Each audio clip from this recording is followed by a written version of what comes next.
Oi pessoal, essa é a nossa nova videoaula de redação, né? Lembrando que a gente já tem duas videoaulas anteriores, sendo uma delas muito importante, que ela vai falar sobre coesão, né, na redação do Enem. Lembrando que a gente tem na grade avaliativa da correção, no caso da redação do Enem, a competência 4 como mais específica dos mecanismos linguísticos relacionados à coesão, né? Daí a gente tem os tipos de coesão, como a gente já comentou naquela videoaula, coesão sequencial e coesão referencial, né? Então aquela videoaula é muito importante, quem não viu ainda aconselho a ver, né? É uma aula super importante mesmo, e às vezes quem já viu, querer dar uma olhada de novo, né? Porque é bom a gente reforçar alguns tópicos algumas vezes que são extremamente essenciais. Tá? Mas enfim, nessa nossa nova aula, a minha proposta é a gente fazer alguns lembretes, né, quanto ao estilo da redação do Enem. Também no final já planejo lançar, né, a proposta, no caso das próximas escritas de vocês, mas isso vai estar mais detalhado, né, no nosso Google Class, enfim. Quanto à redação do Enem, a gente tem que lembrar que é uma redação que vai ter um estilo mais específico, né? Cada vestibular tem um tipo mais específico de redação, né? O Enem é um grande vestibular e a gente reconhece isso, né? E a redação é um pilar extremamente importante, né? Nesse processo de preparação, porque tem uma prova específica, né? A prova de redação que ela é extremamente importante. Tá? Lembrando que a estrutura da redação do Enem basicamente é uma estrutura dissertativa argumentativa, ou seja, vocês vão ter que dissertar sobre determinado tema, determinada proposta que vai vir para vocês, né? Expondo teses, de preferência sempre duas teses, a gente aconselha a trabalhar, que vão ser sustentadas por meio de argumentos que vão vir ao longo dos parágrafos de desenvolvimento de vocês. Tá? Nunca esqueçam que é recomendável fazer sempre 4 parágrafos na redação do Enem, sendo o primeiro a introdução, segundo o D1, que é o desenvolvimento 1, o terceiro o D2, que é o desenvolvimento 2, e o último parágrafo, que é o parágrafo de conclusão, né, que é o parágrafo de intervenção de vocês. Né? Eu gosto de falar que a intervenção da redação do Enem é como se fosse o coração da redação, né? Porque é onde vocês vão vir como autores, como escritores da redação, expor as propostas, né, as ações interventivas de vocês. Lembrando sempre que deve vir preferencialmente, né, duas ações interventivas com bom detalhamento, né, um meio bem explícito do como a ação vai ser realizada. Esse é extremamente importante e é um ponto muito crucial para vocês atingirem os 200 pontos da competência 5 da avaliação da redação. Tá? Mas quanto a esses lembretes, né, da estrutura dissertativa argumentativa, a gente vai sempre dissertar sobre um tema, uma proposta. Esse tema, essa proposta, ela pode vir de duas formas principais. A primeira é um tema que já é um problema, ou seja, já vem um tema, um assunto delimitado, né, porque o tema é uma delimitação de um assunto, uma proposta, né, de tema, que já vem problematizada, ou seja, ela já está ali no papel para a gente, a proposta, que se apresentando como um problema. Por exemplo, o tema do Enem de 2015, a persistência da violência contra a mulher na sociedade brasileira. A gente sabe que a palavra violência é uma coisa ruim, é uma coisa negativa.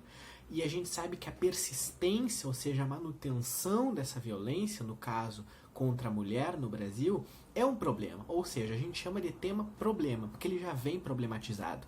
Eu não preciso extrair, né, sugar o problema daquela proposta, porque já está explícita, né, a problematização na proposta. Diferente do tema do Enem 2014, por exemplo, que era publicidade infantil em questão no Brasil. Ou seja, é o segundo tipo de tema que a gente pode ter, que é um tema que não é problema ainda, mas que vocês, candidatos, devem problematizar. Né? Então a gente tem dois tipos principais de temas, o que já é problema e o que deve ser problematizado. Mas sempre vai ter que ter um problema na redação do Enem? Claro, sempre vai ter que ter um problema, seja ele já explícito no tema, na proposta, ou que vocês, escritores, vão ter que problematizar. Por quê? Porque vocês vão argumentar, vão expor teses a respeito desse problema. E é meio lógico que vocês sempre vão ter que ter um problema, por quê? Porque, como já disse, vocês sempre vão ter ações interventivas no último parágrafo de vocês. E vocês só vão poder intervir, ou seja, propor soluções para um assunto, para um tema, né, que já é um problema. Né? Porque a gente sempre tenta solucionar o quê? Algum problema. Então, logicamente, vocês sempre devem ter um problema na redação do Enem. Por isso que no final vocês vão ter as ações interventivas. Então isso é fundamental vocês entenderem para o processo. Né? Então a gente tem esses dois tipos de tema que geralmente aparecem na prova do Enem e é o que é a tendência maior, né, de vir no caso. Nessa perspectiva ainda a gente tem dentro daquela sequência principal da introdução, né, que a gente começa com o contexto, depois a gente traz a apresentação do tema logo após o contexto. Essa apresentação do tema obrigatoriamente deve trazer as palavras-chave da proposta e depois, sequencialmente, numa estrutura, a gente vai ter o quê? As teses. Isso no final da introdução da redação de vocês. Então isso é extremamente importante, né, vocês entenderem nesse processo. E quando a gente fala, no caso, nessas teses que vão vir no final da introdução, sempre procurem trazer duas teses, né? Porque isso facilita a organização e o planejamento textual de vocês. Porque afinal, como vocês têm 2 parágrafos de desenvolvimento, é melhor vocês trazerem 2 teses para trabalhar cada ideia, cada tese em um dos desenvolvimentos. Tá? Então isso é extremamente importante também. Lembrar que as teses, elas podem ser específicas para cada tema. O pessoal que vem escrevendo, enviando redações para a gente, sabe, né, que dependendo do tema, dependendo do assunto, né, que vai virar tema sempre, a gente pode ter delimitações específicas que direcionam, né, para vocês, escritores, trabalharem com determinadas teses. Por exemplo, a gente tem o tema, nossa primeira escrita, proposta de escrita. Caminhos para prevenir o suicídio no Brasil. A palavra caminhos já aponta o quê? Que a tua introdução deve ter o quê? Pistas de intervenção.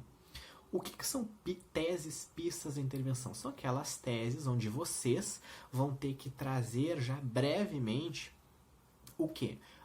As ações interventivas de vocês, diretas, né? Só dizer qual ação, não precisa detalhar, trazer a gente ainda, isso vai ser feito detalhadamente, obviamente, no último parágrafo, que é a intervenção de vocês. Tá? Mas esse é um tipo de tese que deve ser teses, pistas de intervenção. Por exemplo, esse tema que eu falei, os caminhos para prevenir o suicídio no Brasil. Se eu tiver, por outro lado, o tema o suicídio no Brasil, a gente não tem mais a palavra-chave caminhos. Ou seja, esse novo tema, o suicídio no Brasil, né, ele vai exigir o quê? 2 teses que podem ser causas desse problema que é o suicídio no Brasil. Pode ainda ser uma causa e uma consequência, pode ainda ser 2 consequências, né? Mas depende do quê? Depende do tema, se tiver a palavra caminhos, ou algum equivalente, algum sinônimo, se não tiver essa palavra-chave, né, que direcione para teses, pista de intervenção, então depende da proposta. Por isso que a gente sempre fala para vocês, cada tema é um tema, depende das palavras-chave que vão delimitar essa proposta. Isso é fundamental vocês treinarem, lerem, né, entenderem sempre a proposta. As palavras-chave, por isso que são chamadas de palavras-chave. Elas são as chaves para o entendimento de vocês a respeito do tema. Entendimento esse que é cobrado e avaliado na competência 2, né, da grade avaliativa da redação do Enem. Então isso é muito importante, vocês baterem o olho na proposta, circularem sempre as palavras-chave e entenderem qual delimitação que essa proposta exige de vocês, né? Principalmente quanto às teses. Tá? Então, retomando, a gente tem alguns tipos de teses, sempre 2 teses, lembrem, no final da introdução obrigatoriamente. Podem ser 2 pistas de intervenção, 2 causas, 2 consequências e 1 causa e 1 consequência. O que eu aconselho? Quando vocês não tiverem um tema que exija teses como pista de intervenção, procurem sempre priorizar as 2 teses que sejam as causas. Por quê? Porque é muito mais fácil planejar e organizar o texto de vocês. Inclusive a argumentação no desenvolvimento de vocês. Porque pensem só, vocês vão argumentar e lá no parágrafo final, onde vocês vão ter as intervenções, as propostas interventivas de vocês sempre vão intervir, geralmente, para atacar e mitigar, ou seja, diminuir, no caso combater, né, as raízes do problema. Quando vocês vão intervir, vão solucionar algum problema, geralmente a gente vai atacar as causas do problema. Por exemplo, homofobia, né? Uma causa dessa intolerância seria falta de educação, tá? Falta de conhecimento, enfim. Ou seja, numa ação interventiva para eu acabar, combater a homofobia, eu vou preferencialmente, na verdade, logicamente, atacar o quê? A causa, que é essa falta de educação, essa falta de conhecimento. Ou seja, as causas são a origem do problema. Por isso que sempre quando a gente tiver opções de tese como duas causas, ao invés de duas pistas de intervenção, procurem sempre trabalhar duas causas, tá? Mas dá para trabalhar duas consequências ou uma causa e uma consequência. São possibilidades, mas há uma sugestão, né, para facilitar o próprio planejamento textual de vocês. Tá? Então isso é extremamente importante vocês entenderem esses tipos de teses que vocês podem trabalhar, lembrando sempre que depende do tipo de tema, da delimitação que vai vir na proposta de vocês. Tá? Então isso é extremamente importante vocês terem conhecimento. Com base nessas dicas principais que a gente conversou agora, tem ainda algumas dicas mais específicas com base nas correções das redações de vocês que estão vindo. Né, nas redações que eu e a Marina, no caso, a gente está corrigindo.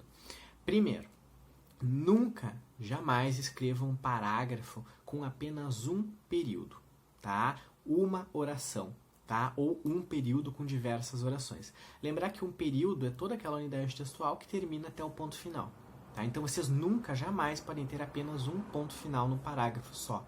Todo e qualquer parágrafo deve ter no mínimo 3 a 4 períodos. Tá? Então é extremamente importante vocês terem essa atenção, essa cautela na escrita. Por quê? Porque períodos muito extensos, eles ficam confusos, às vezes ficam incoerentes, é difícil a gente ler e entender os corretores. Né? Por quê? Porque às vezes, é aquilo que eu sempre falo e é importante a gente reforçar, às vezes as ideias estão claras na cabeça do escritor. Mas mais do que claras na cabeça do escritor, elas devem estar claras no papel. Afinal, vocês estão escrevendo uma redação. O que está no papel é o que vai ser avaliado. É o que o corretor vai usar como panorama para correção. Então, isso é importante vocês cuidarem bastante, tá? Não criem parágrafos com período único, tá? E, obviamente, façam um uso adequado do ponto final, um uso adequado da pontuação, né? Isso é muito importante. Outra dica, né? Nunca esqueçam de acentuar as palavras. Não deixem de acentuar as palavras. Né? Se uma palavra tem acento, o acento tem que estar ali. Parece uma coisa simples, mas às vezes há muitas pessoas que estão esquecendo de acentuar as palavras na redação. Tá? E também tem pessoas que estão acentuando as palavras erroneamente. Né? Por exemplo, a palavra potencial. A palavra potencial, ela não tem acento circunflexo no E. A palavra potência, ela tem acento circunflexo no E. Então, cuidem a acentuação das palavras. Não esqueçam de fazê-la e façam adequadamente. Tá? Outra coisa, nunca, jamais comecem um parágrafo de conclusão com uma conjunção adversativa, ou seja, uma conjunção de oposição, de contraste. Por quê? Porque o parágrafo final é a conclusão. Logicamente, vocês vão concluir ideias que vieram trabalhando ao longo de todo o texto. Obrigatoriamente, portanto, vocês devem usar uma conjunção conclusiva, né? Que é uma conjunção coordenativa, como a gente já viu na videoaula anterior sobre coesão. Tá? Não esqueçam de dar uma revisada nessa videoaula, inclusive. Então, nunca jamais comece um parágrafo de conclusão com uma conjunção adversativa, porque senão vocês vão dar a ideia de que vocês estão contradizendo tudo aquilo que vocês escreveram ao longo de todo o texto. Isso é um erro muito grave, tá? Então vocês têm que cuidar bastante disso. Eu acho que essas são as dicas principais, né? Além disso, nunca esqueçam de sempre trazer as palavras-chave novamente ao longo do texto de vocês. Elas estão ali para nortear a escrita de vocês. Toda palavra-chave deve, no mínimo, aparecer uma vez em cada parágrafo, tá? Nunca esqueçam, ela ajuda vocês a se manterem no tema, a não esquecerem como vocês devem trabalhar aquela proposta, tá? Então essas são as dicas principais, né, que eu gostaria de passar. Qualquer dúvida pode entrar em contato também, não esqueçam de mandar as correções pra gente. E já lanço aqui as 2 propostas de escrita que vocês para vocês trabalharem, no caso, escreverem, né, até a nossa próxima aula. Na verdade, eu vou passar dois temas agora mesmo, né? Sempre com aquela ideia de que trabalhar e escrever uma redação por semana é o nosso objetivo. E a gente, com o passar do tempo, vai tentando implementar mais isso na nossa prática da escrita, tá?